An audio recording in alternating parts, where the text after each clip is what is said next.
Bienvenido al LaTeX Show. Esta vez vamos a hablar con SEAT, con la Universidad Aplicativa de Valencia, con Vicente Casanova de AgriMigliora y con VMware. Digamos una cita rica de muchas partes anecdóticas y no solo ello. Pero vamos a empezar.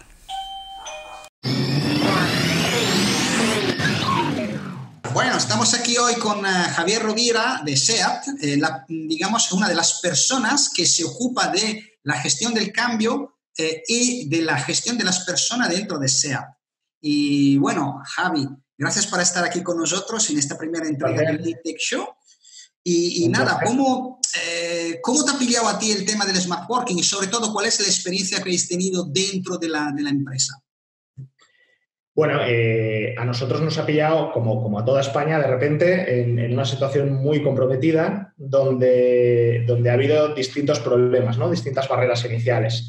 La primera de ellas es la infraestructura de la empresa de cara a estar preparada a tener a la mano de obra indirecta, los que pueden trabajar desde casa sin estar ligados a herramientas concretas de SEAT, pues operativos al 100%, ¿no? Esa ha sido la primera limitación que nos hemos encontrado. Si bien es cierto que son limitaciones técnicas y como tal se pueden superar rápidamente. O la otra limitación que nos hemos encontrado ha sido la gestión de equipos remotos y el saber hacerlo, las competencias necesarias, tanto digitales como personales, para poder gestionar los equipos de forma remota. Una persona que tenga 30 personas a su cargo, líderes que llevan departamentos, formas de organización, ¿no? Entonces, ha sido ahí donde yo creo que este momento, que todo el mundo lo dice, pero es un antes y un después en esas competencias que se necesitarán de cara al futuro para poder trabajar remotamente. Porque no nos olvidemos que hoy en día es una pandemia, hoy en día es el COVID-19, que ya había muchos profesionales, gurús del trabajo, como Bill Gates, que ya decían que, o el mismo Barack Obama, que decían que iba a haber una pandemia probablemente de aquí a 5 años, ¿no? Barack Obama dijo eso hace 3 o 4 años. Pues no se ha ido para nada. Entonces, esas nuevas competencias de los nuevos líderes, ese nuevo rol de liderazgo, donde se requiere de una gestión completamente diferente al modelo anterior, ¿no? Donde tú antes controlabas presencialmente en base a unas reglas o directrices, eso se rompe y empieza una nueva gestión de personas donde la tecnología es la base.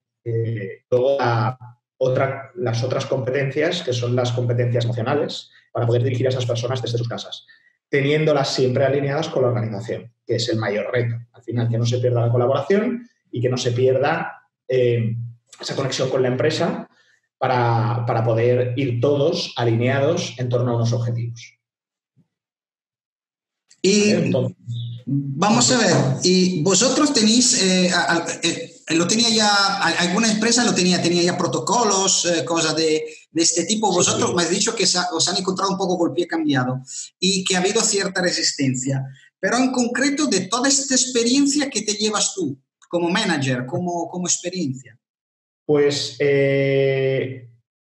dentro del grupo Volkswagen, que al final nosotros somos una empresa del grupo Volkswagen, tenemos la suerte de que como somos muchas marcas, muchas ya lo tenían, ya tienen implementado, ¿no? Un mobile work, un smart work y bueno, también nos fijamos en ellas y vemos cómo lo hacen unas y cómo lo hacen otras, intentamos quedarnos siempre con lo mejor. Si bien es cierto que ha habido muchas resistencias, también hay que decir que la adopción de las nuevas formas de trabajo ha sido, la verdad, desde mi punto de vista, todo un éxito. Y todo un éxito porque incluso hay mucha gente que prefiere no arriesgar porque no le ve necesidad de ir a la empresa por encima por encima del trabajo, ¿no? Eso significa que el trabajo sigue funcionando, que los proyectos siguen su curso y que, salvo, obviamente, procesos de producción que se ven afectados, que ya hemos retomado, por cierto, pues no es necesario ese retorno a la oficina, ¿no? Además, hay que atender a las medidas de seguridad. Tenemos que tener en cuenta que ahora mismo, con las medidas que tenemos, las capacidades de las oficinas se reducen a la mitad. Donde antes cabían 4 personas, ahora caben 2. Entonces, donde antes era un proyecto de innovación, de nuevas formas de trabajo, ahora pasamos a proyectos de regularización, ¿no? De cómo estandarizamos o cómo hacemos que todas estas personas estén operativas, a pesar de que el 50% seguramente se vayan a estar en su casa hasta que esto se retome con normalidad. Y estamos hablando de una normalidad de aquí a un año vista. Pues ese es el gran reto al que se enfrentan las organizaciones. Tenemos que mantener a todo el mundo operativo, pero ese todo el mundo va a tener que ir intercalando trabajo en casa con trabajo en oficina, ¿no? Entonces, nos encontramos barreras, nos encontramos resistencias, las hemos ido saltando y doblegando. Y, por supuesto, el tener el apoyo del grupo Volkswagen es algo esencial, algo en lo que nos fijamos, en los que nosotros somos benchmark en muchos temas y empresas como Audi y Volkswagen son benchmark para otras, ¿no? Entonces, ahí sí que nos ayudamos mutuamente. El estar respaldado al final por un gran grupo te da estas posibilidades, ¿no? Vale, pues ahora yo sé que tú manejas muchos datos que te pasan de los varios departamentos.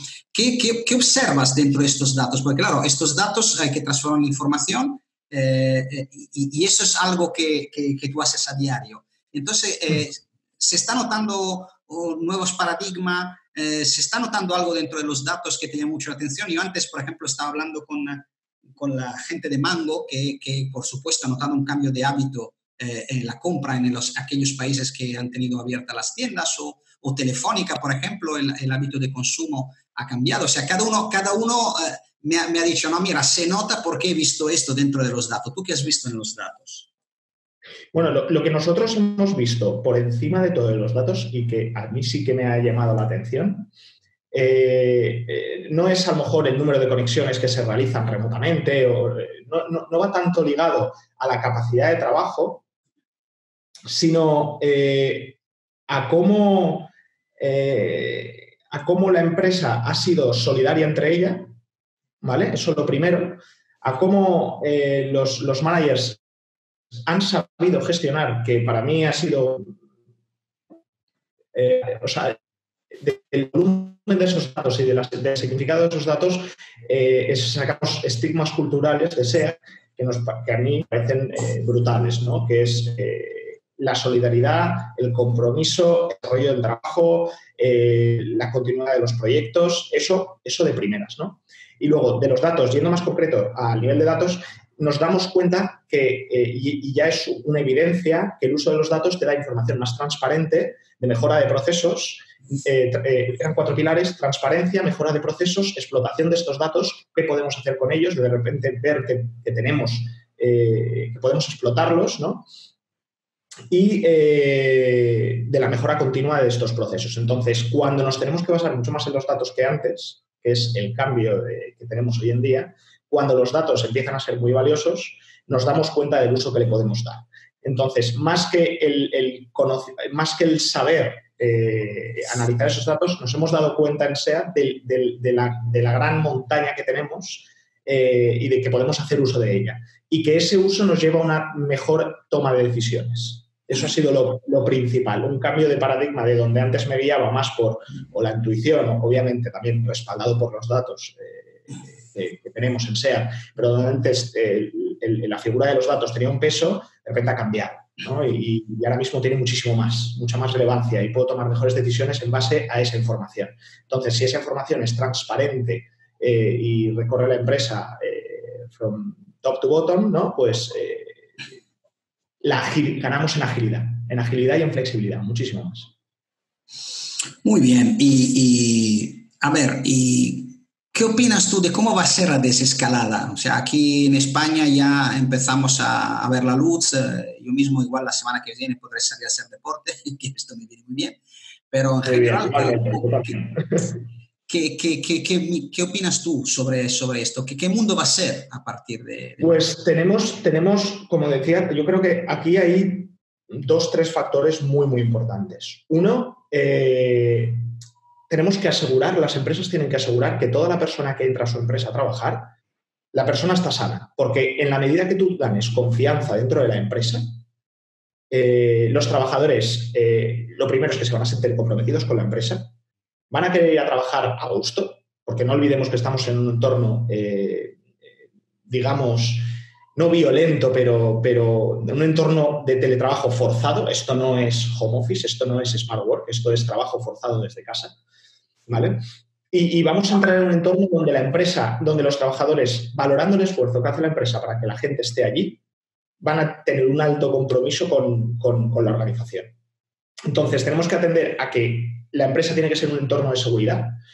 Si las empresas son un entorno de seguridad, puedes cribar y puedes mantener a la gente que esté enferma en casa, en caso de que lo esté, y hacer ese seguimiento. Si tú haces ese seguimiento, te comprometes con el empleado, involucrándote en su estado de salud y en su mejora para que se reincorpore también cuanto antes a su puesto de trabajo y contar con esa persona, vamos a ver un commitment superior al que teníamos anteriormente de los trabajadores con la organización.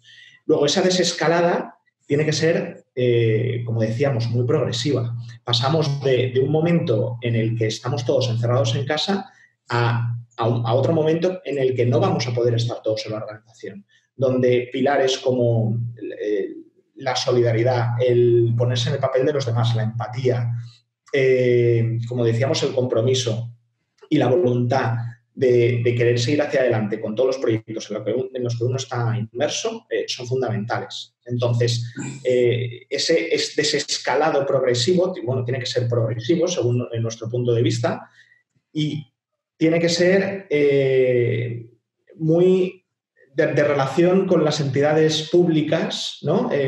Con una información constante y fluida entre lo que pasa en las empresas privadas y las empresas públicas. Con esto me refiero a que en la medida en que nos compartamos información y nos beneficiaremos unos de otros, ahora bien, tiene que haber un compromiso con ambas partes, ¿no? Eso es fundamental. Si al final las entidades públicas no se comprometen con las empresas a mejorar y darles libertad para poder gestionar esto, obviamente respondiendo ante unos sistemas de seguridad, pues va a ser beneficio para todos. Eso es fundamental. Y luego, bueno, que vamos a chocar, venimos de un momento de muchísima dificultad en los hogares. Yo no tengo la suerte de no ser uno de ellos, pero muchísima dificultad en los hogares.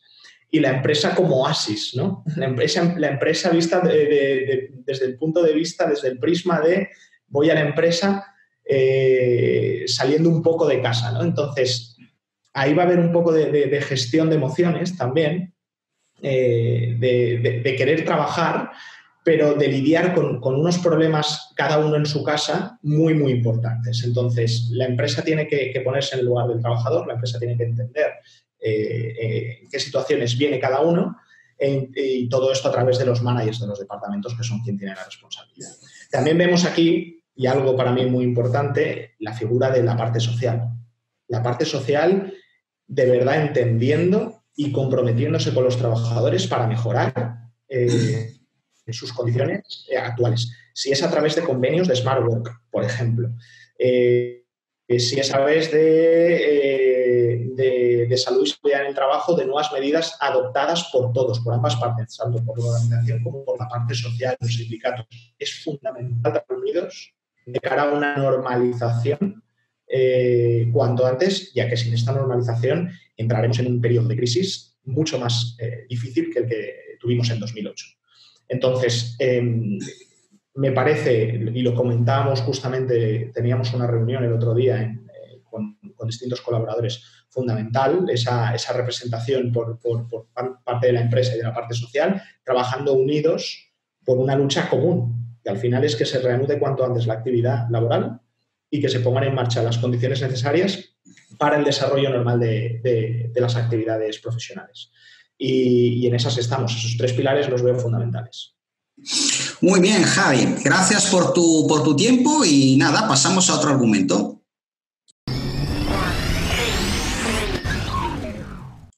Bueno, estamos hoy con José María Roig Ramón, que es el director de la Cátedra de Innovación de la Universidad Politécnica de Valencia. Y quería hablar con él de cómo, digamos, está cambiando, de cómo se ha tenido que adaptar el mundo de la universidad a esta nueva situación de lockdown. Y sabemos que se ha tirado por hacer clases virtuales y todo esto, y algunas entidades que ya lo tenían controlado, otras que no. Pues entonces es interesante saber también de ti, Pepe, también cómo han reaccionado los estudiantes a esta situación. ¿Qué os están diciendo en este sentido? Bueno, pues vamos a ver, en general nos ha pillado a todos de sorpresa, pero yo creo que si hay un sector que estaba bien preparado es el sector de las universidades. Todas, digamos que tienen sus plataformas y todas esas plataformas de LMS de la cual disponen las universidades están muy preparadas para la enseñanza online. Entonces la cuestión está en las personas, es decir, porque las herramientas ya las teníamos las universidades y bueno, pues hay profesores que de alguna manera lo hemos tenido todo más fácil, ¿no? Y nos ha resultado más sencillo porque ya desde hace tiempo ya veníamos un poco como experimentando, ¿no? Con la enseñanza online en cierto sentido, ¿no? Es decir, que parte de la enseñanza que tú hacías presencial, había una parte de la evaluación que hacías online, hacías propuestas online a tus estudiantes. Bueno, pues todo eso de la noche a la mañana, pues se ha convertido todo en online, ¿verdad? Y hemos tenido que dar servicio. Los estudiantes les ha pillado mucho con el pie cambiado. O sea, ellos han sufrido mucho esta situación. Curiosamente, a pesar de que son gente de generaciones de este siglo, ¿no? Que están súper preparados para lo digital, pero les ha sido bastante duro adaptarse al cambio a lo digital, es decir, a tener que estar desde sus casas, escuchando a los profesores, haciendo sus trabajos, haber perdido el contacto el día a día con sus compañeros. Todo esto sí que lo hemos notado. En general, la enseñanza, pues la hacemos vía videoconferencias. Por ejemplo, en la Universidad Politécnica de Valencia disponemos de la herramienta Microsoft Teams y, por lo tanto, impartimos nuestras clases allí, encargamos los trabajos vía online mediante tareas y luego, bueno, pues ha habido un gran debate entre los profesores con el tema de la evaluación. ¿Cómo evalúas a un alumno que está en su casa? Realmente, ¿cuál es digamos, bueno, pues la capacidad de aceptar como bueno un examen hecho por el estudiante, por el alumno en su casa? Bueno, pues al final se han creado unas pautas, unas formas de trabajar, hay exámenes tipo test que tú limitas los tiempos para que el alumno pues, tenga que centrarse en responder y no en buscar otras cosas o en ayudar a otros compañeros. Y bueno, pues están, digamos, diciendo muchas cosas, pero yo creo que al final es una cuestión de responsabilidad de todos y en general los estudiantes lo que quieren es aprender en su mayoría. Siempre hay algunos que buscan de alguna manera entrar por la puerta de atrás, pero son los menos. Y un poco, pues, de esa manera estamos funcionando las universidades en España. En general, creo que es digamos que es un sector que ha funcionado muy bien. ¿Cómo habéis podido fomentar el concepto de comunidad de aprendizaje? O sea, que los estudiantes hagan los grupos de trabajo y que sigan, así como normalmente, igual se reúnen en la cafetería y preparan algo. ¿Habéis intentado darle pautas para generar estos trabajos grupales o solamente habéis tirado para el trabajo individual en este momento?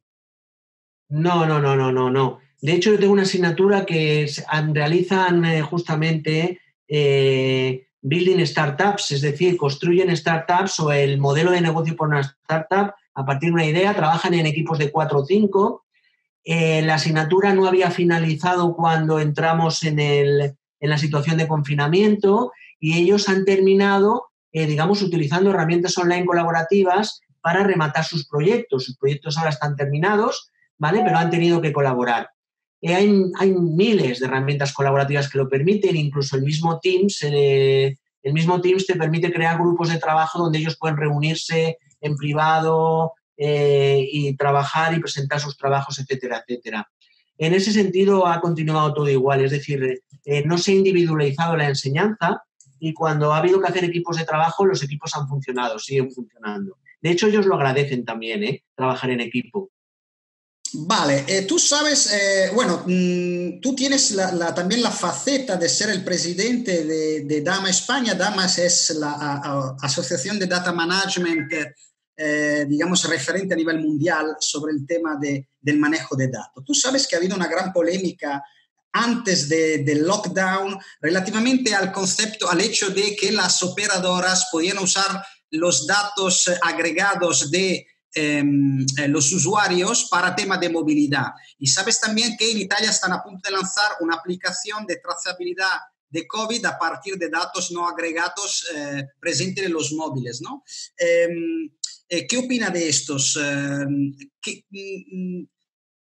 Aparte que como Dama, que me imagino Dama no tiene capacidad de marcar, porque Dama se ocupa de un framework y de dar indicaciones y buenas prácticas, pero te estoy diciendo, realmente es importante educar en el manejo de datos, más que nada porque muchos igual para ver el gatito más guapo en Facebook dan autorización a todo y luego cuando tienen que dar datos agregados de utilizo público se echan atrás porque piensan de estar vigilados. ¿Cómo podemos educar las personas a entender que eso es importante?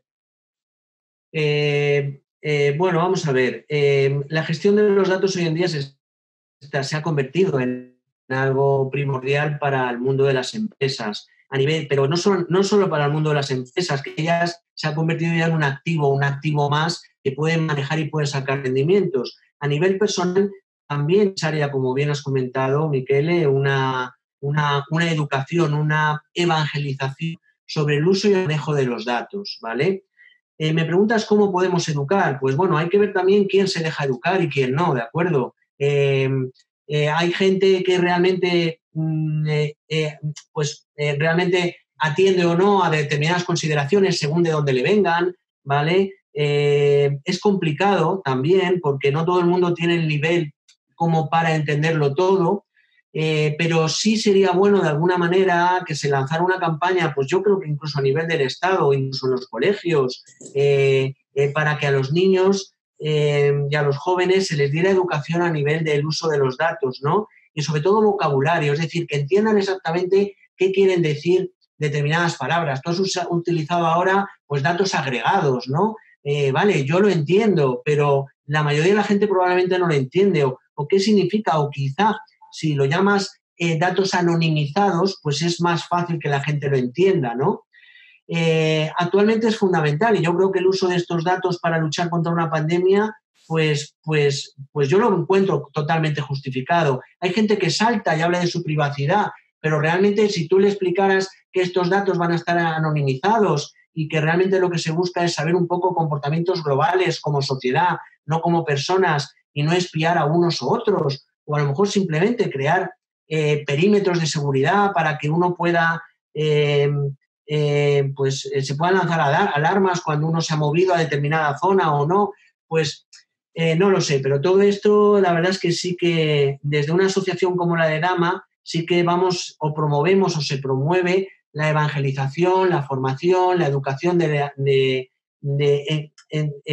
en general de las empresas, pero en particular de los particulares, ¿no? Valga la redundancia, para que haya digamos, una cultura general sobre el tema de los datos. Y ahora la pregunta del millón, ¿no? ¿Qué mundo será a partir de mañana? Ya estamos empezando a ver la desescalada, a pensar en desescalada, en poder salir, pero ¿nuestros hábitos tendrán que cambiar? Bueno, vamos a ver, van a tener que cambiar seguro, porque a corto plazo, vamos, está encima de la mesa el que una vacuna para este virus no la vamos a tener a corto plazo. Si realmente se encuentra, va a tardar pues del orden de pues se habla de 16, 18 meses. Por lo tanto, esta situación de semiconfinamiento, ahora estamos confinados, pero en el futuro será una situación de semiconfinamiento. Se va a producir hasta que realmente no se resuelva el problema del virus. Por lo tanto, sí vamos a tener que cambiar nuestras formas de actuar. Yo lo considero digamos que de lo malo, lo mejor, ¿no? El aprendizaje de esta experiencia, porque realmente vamos a aprender a sacarle rendimiento al mundo online y aprender más allá del entretenimiento, que es para lo que fundamentalmente lo estábamos usando, ¿vale? Ahora vamos a hacer uso del mundo online como para poder trabajar y vamos a explotar al máximo. Muchas empresas a raíz de esto se han tenido que poner las pilas, se las van a poner. Los profesores vamos a mejorar como profesores en la gestión online porque si algo no va a volver a corto plazo es la universidad. Yo diría que incluso me atrevería a decir que en el comienzo del próximo curso vamos a continuar con un escenario muy similar, muy parecido. Incluso va a haber periodos cada X meses de pues a lo mejor 2 semanas de confinamiento. Hay estudios científicos que ya lo han diseñado de esa manera, ¿no? Porque el virus no va a acabar hasta que haya una vacuna y mientras haya un infectado en todo el mundo, pues habrá propagación del virus. Por lo tanto, esto nos va a hacer cambiar, desde luego. A nivel, por ejemplo, de proyectos europeos, yo estoy trabajando en proyectos europeos de la Unión Europea y, bueno, pues hoy mismo estábamos debatiendo en un grupo de trabajo qué hacemos con el meeting del mes de julio, ¿de acuerdo? Obviamente el meeting no se va a realizar porque la movilidad en Europa está completamente bloqueada o casi bloqueada, ¿vale? Pero ya estamos pensando en organizar un meeting online. Somos 13 socios de 6 países diferentes, incluida Colombia, ¿vale? El resto son europeos y por lo tanto estamos ya organizando, pensando cómo vamos a organizar el meeting online, con las ponencias, las intervenciones, iba a decir las visitas culturales, pero eso es un poco más duro, ¿no? El meeting nos tocaba en Grecia, en Larissa. Imagínate lo que es una visita cultural online a Larissa, cuando realmente lo bonito hubiera sido la visita presencial, pero bueno, volverán mejores tiempos y podremos volver a Larissa a visitarla. Bueno, gracias, José, por tu intervención y nada, otro argumento. Giramos página. Muy bien, gracias a vosotros. Estamos ahora con Pablo Teixeira, que es el Enterprise Sales Director en VMware. Vamos a ver, cuando se habla de esta empresa, normalmente todo el mundo tiene claro que se habla de virtualización, pero realmente el portfolio de servicios y de producto que tiene la empresa es amplio, ¿no? Y quizás si hoy en día podamos estar haciendo todo smart working, se debe también a otra cosa, a la tecnología de virtualización. ¿Verdad, Pablo? Muy buenas, pues sí, la verdad es que VMware nació y es muy conocida por la virtualización del cómputo, pero efectivamente el portafolio de VMware hoy en día es absolutamente gigantesco y estamos muy especializados en la gestión moderna del puesto de trabajo. No solo virtualizarlo, sino realmente gestión moderna del puesto de trabajo. Y bueno, me imagino que tú, como yo, ya tenías costumbre en trabajar en smart working, ¿no? Yo en este momento me encuentro en Menorca, tú en este momento te encuentras en Madrid y es normal en empresas multinacionales, por ejemplo, poder tener reuniones con otras filiales o otros técnicos. Y entonces, ¿cómo lo lleva el encierro en este momento? Bueno, para mí teletrabajar no es efectivamente ninguna novedad. Antes del encierro ya teletrabajaba. Para mí era una sana costumbre al menos 1 o 2 días por semana de teletrabajo. Y en la empresa estamos todos teletrabajando. Empezamos, de hecho, 3 días antes de que se anunciase el lockdown. En cuanto se empezaron a ver los primeros casos, ya nos dijeron que nos podíamos ir a casa, que cada uno elegía, no había ningún problema. Y sí, estamos muy acostumbrados y la verdad es que es cierto que esta situación es muy extrema, pero lo que es el día a día, las herramientas que utilizamos y cómo trabajamos tampoco ha cambiado tanto. ¿Y los clientes? ¿Qué habéis observado en los clientes? Porque ha habido casos de empresas que buscaban portátiles, se encontraban, en Italia hasta no se encontraban ratones para el ordenador. ¿Qué observaron los clientes? Pues aquí ha habido un poco de todo, la verdad. Efectivamente, había empresas que estaban más preparadas, aunque realmente menos de las que pensábamos. Honestamente, tú ves las estadísticas, ves las encuestas, ves los últimos 2 o 3 años que se hablaba del teletrabajo, se hablaba de la virtualización del puesto, de la gestión moderna del puesto, pero realmente cuando nos hemos encontrado ante esta situación, pues hemos visto de todo. Ha habido empresas que han estado muy rápidas y han sido capaces, pues ya estaban preparadas, pero bueno, sí, en España también se ha visto gente comprando 5.000 portátiles en el MediaMarkt o en algunas instituciones llevándose los sobremesas a casa. Y a nivel, digamos, vuestro, que habéis tenido, me imagino, un incremento de venta de licencias en este periodo o no?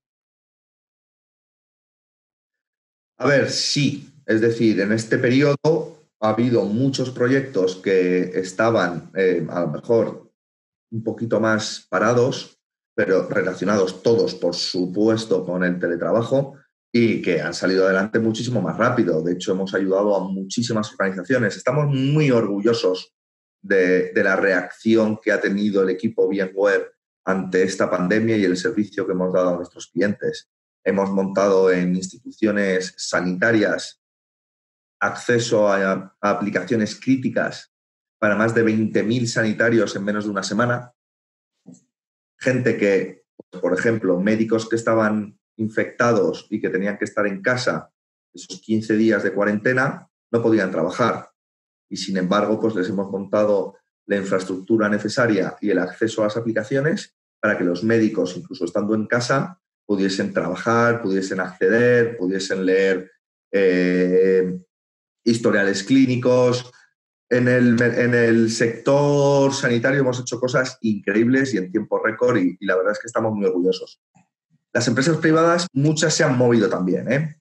Hay algunos casos que de hecho hemos podido publicar en prensa, como Cepsa.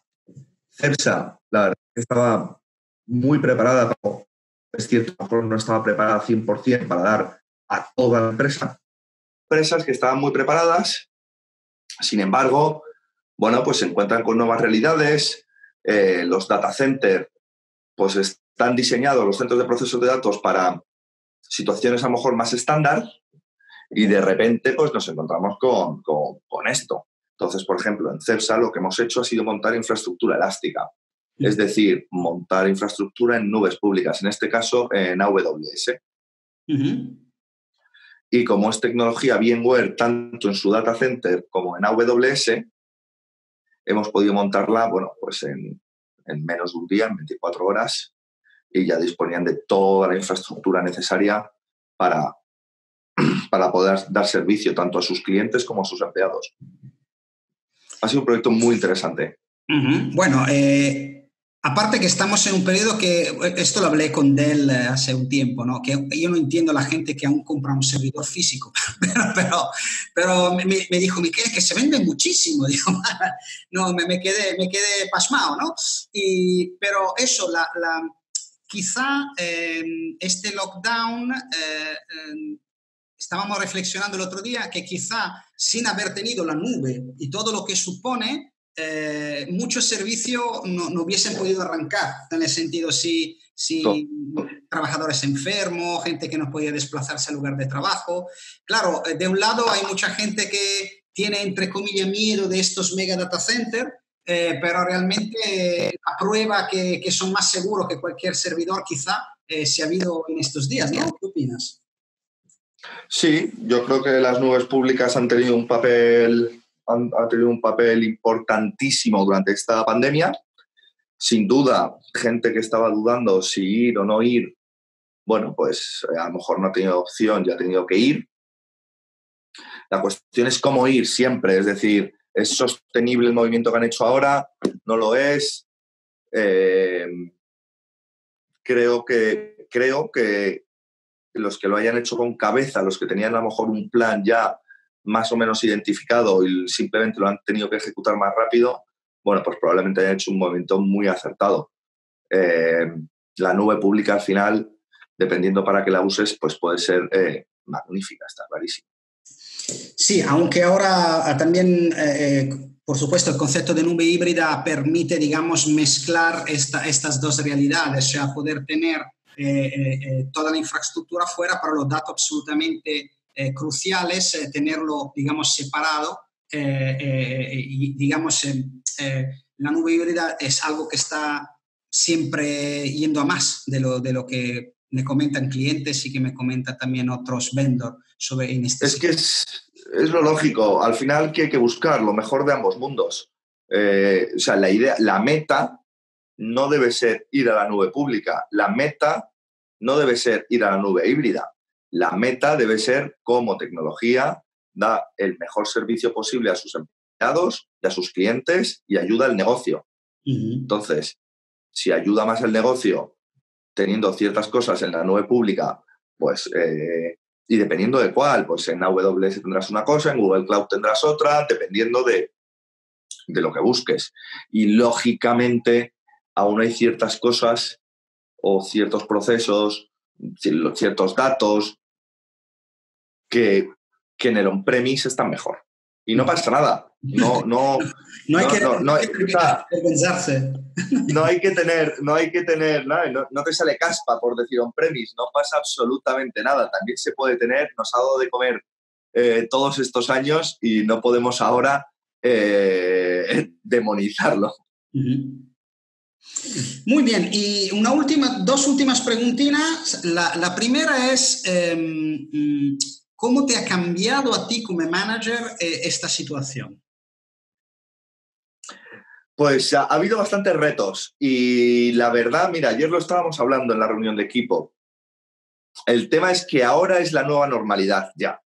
Yo creo que desde hace unos días hemos cambiado bastante las dinámicas. Al principio, pues lógicamente teníamos más reuniones de equipo para vernos más las caras, para saber cómo estábamos, compartir best practices,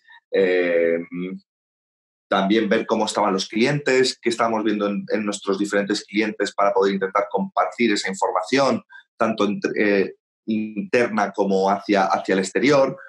Pero ahora, desde hace ya una semana o algo así, pues ya llevamos un mes y pico. Entonces ya es otra nueva normalidad. Por ejemplo, yo ahora las reuniones de equipo las he vuelto a poner absolutamente a la misma frecuencia que antes de la pandemia. Ya no tenemos extra reunión de equipo, porque ya no tiene sentido. Ahora al revés.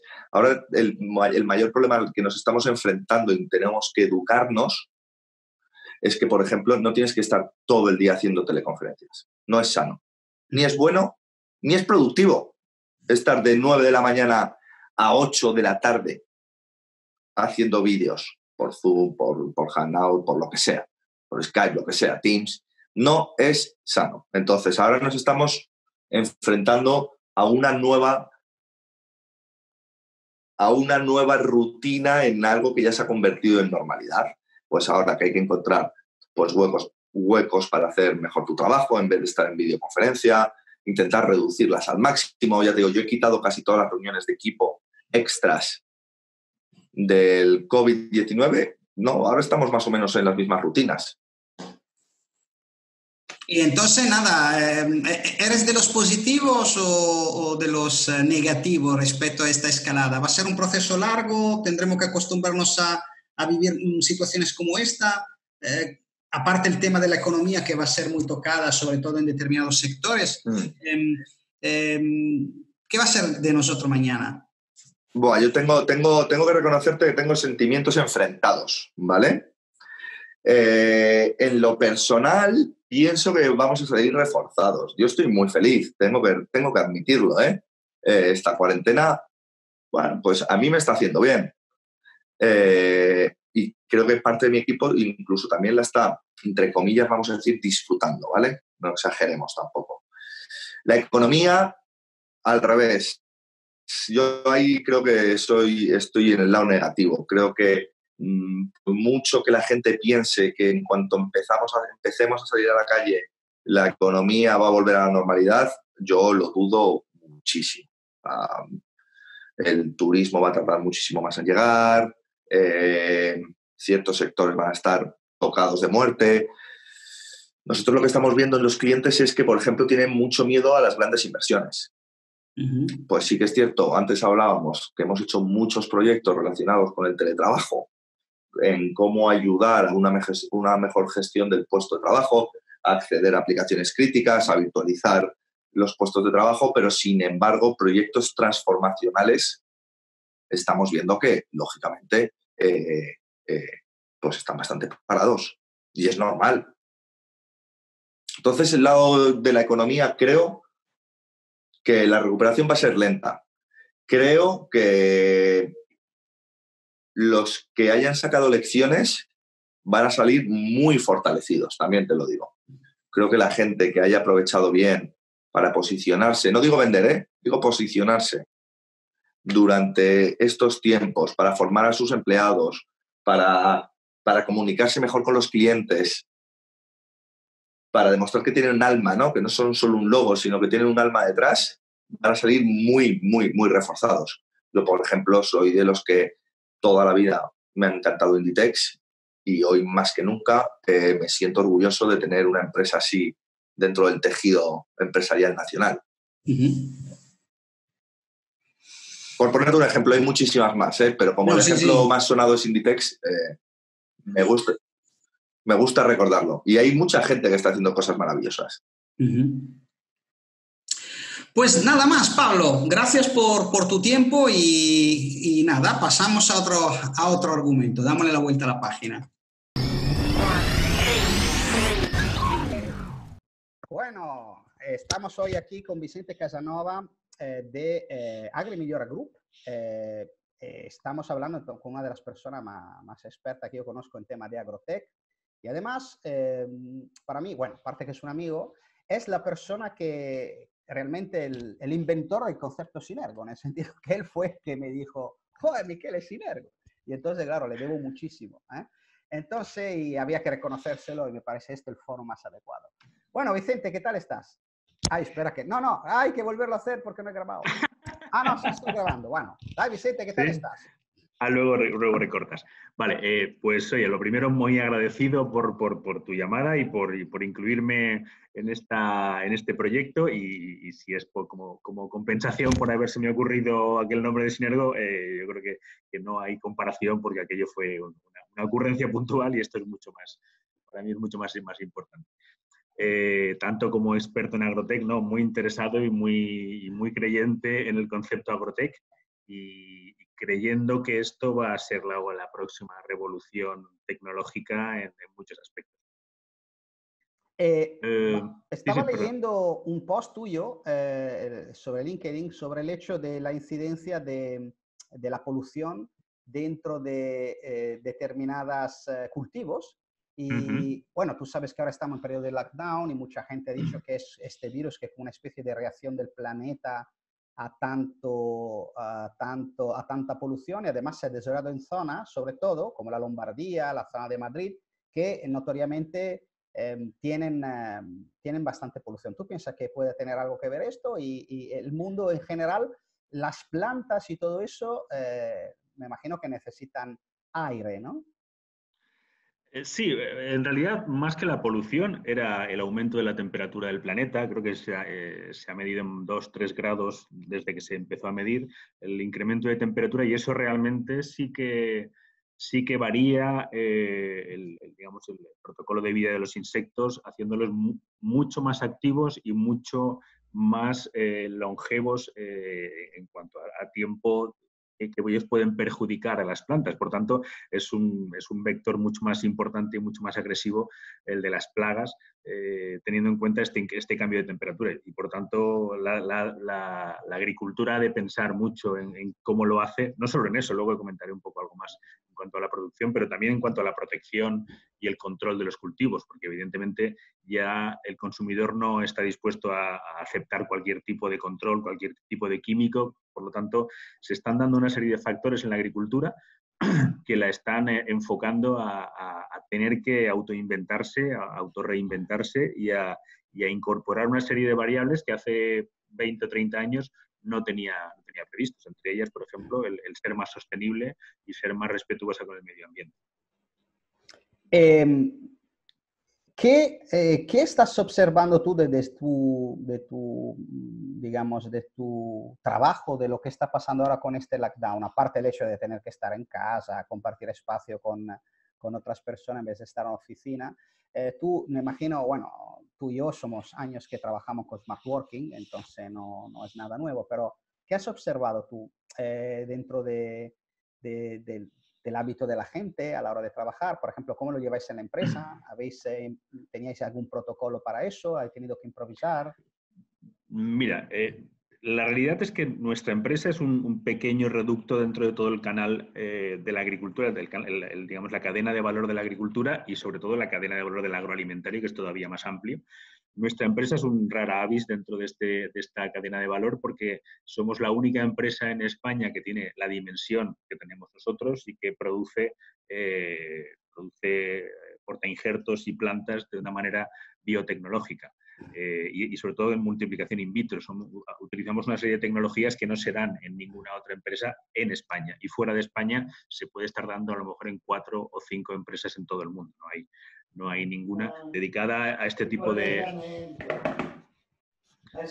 dedicada.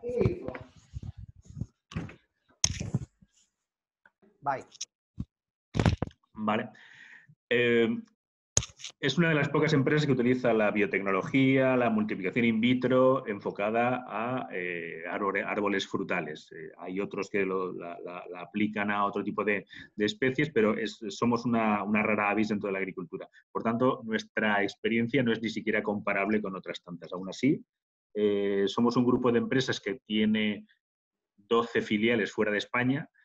En particular, nosotros trabajamos, digamos, en corporate services, con lo cual nuestro trabajo con el resto de filiales está muy dado a cambios de horarios, a cambios de ubicación. Trabajar desde casa, el teletrabajo era algo que teníamos incorporado ya, no en el ADN, pero sí digamos, en la configuración de los servicios que teníamos con el resto de las filiales. Había que hablar con Australia, con California, con Perú, con Chile, con lo cual hay muchas de estas conversaciones que tienes que tenerlas desde casa, tienes que hacer seguimiento de proyectos desde casa, con lo cual esto lo teníamos ya muy interiorizado. Es cierto que el resto del sector agrícola no está a este nivel, también porque hace otras cosas, y que yo creo que en esto me imagino que se habrá visto mucho más perjudicado que nosotros, sobre todo porque gran parte, y hablamos de que entre un 70 o un 60% de la labor agrícola es labor manual. Por tanto, uno de los principales problemas es que no solo no se puede medir tecnológicamente, sino que no se puede transferir y teletrabajar con ella. Con lo cual me imagino que el resto del sector se habrá visto muchísimo más afectado por esta pandemia y por esta necesidad de trabajar recluidos, ¿no? O confinados. En concreto, en tu sector, ¿qué has observado? En el sentido, bueno, el sector primario, gracias a Dios, ha podido en gran medida poder seguir dándonos de comer, ¿vale? Pero ¿qué has notado con esta pandemia? Pues mira, te diré dos cosas. El sector primario ha tenido la gran suerte de que ha tenido que darnos de comer, y esa gran suerte se ha traducido en incrementos del 60 y 70% de la producción en las primeras semanas, el primer mes de pandemia. Recuerdo haber hablado a finales del mes de marzo con una persona conocida que producía e importaba aguacates desde República Dominicana, y me dijo que su principal problema, mientras las demás empresas estaban acometiendo ERTES, era que él tenía que multiplicar por 3 sus turnos para poder producir lo que le estaban demandando los supermercados.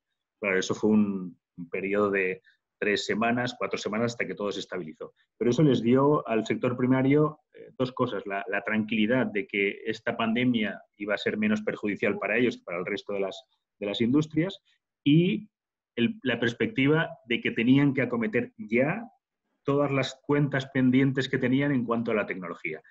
El sector primario ha sido siempre un sector muy tradicional, un sector muy de cruzar las manos, de no utilizar la tecnología más que en los últimos 10 años que ha aparecido el agrotech, pero el agrotech que ha aparecido en el 90% de los casos, que es el 90% del sector, es un agrotech de sensores, es un agrotech de corta distancia, es un agrotech en lugar de estar encima de la planta, esto me lo mide un sensor que está a pie de planta y la información me la transmite a mi teléfono móvil y lo mido desde el teléfono. Para ellos eso era, digamos, toda la digitalización del sector pasaba por ahí. Ahora se han dado cuenta que la digitalización tiene que ir mucho más allá y están acometiendo una serie de proyectos que otras empresas grandes del sector, que eran una minoría, ya estaban acometiendo, pero que ahora tiene que ser extensivo a todo productor que maneje más de 10 o 15 hectáreas, ha de estar digitalizado, ha de poner la gestión de su producción en manos de un ERP, de un CRM, de palabras y de tecnologías que hace 10 años prácticamente la media del sector ni se planteaba. Muy bien, y como última, 2 preguntas, la pregunta del millón, como siempre. Uno es, bueno, esta es fácil, ¿qué has aprendido tú como manager de este lockdown? Y la segunda es, ¿qué mundo nos espera mañana?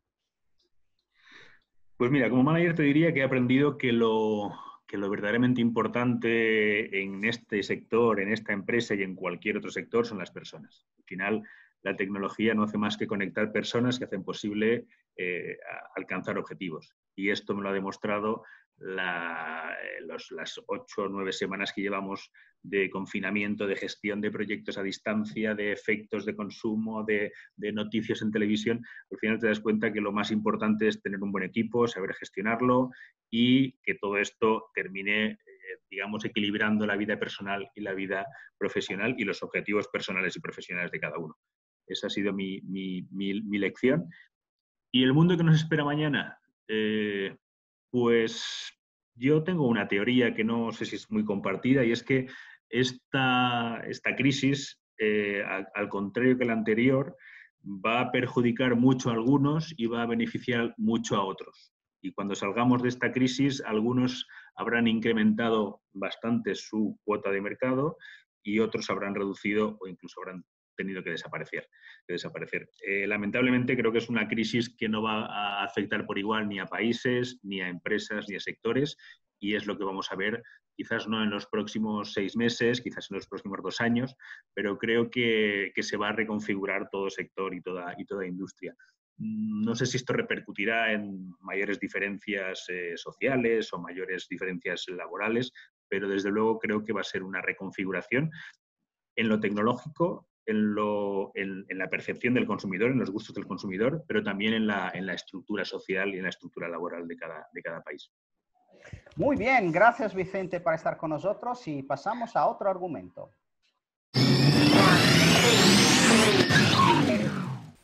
Bueno, por hoy es todo y ya os espero la próxima semana con otra entrega del Late Tech Show.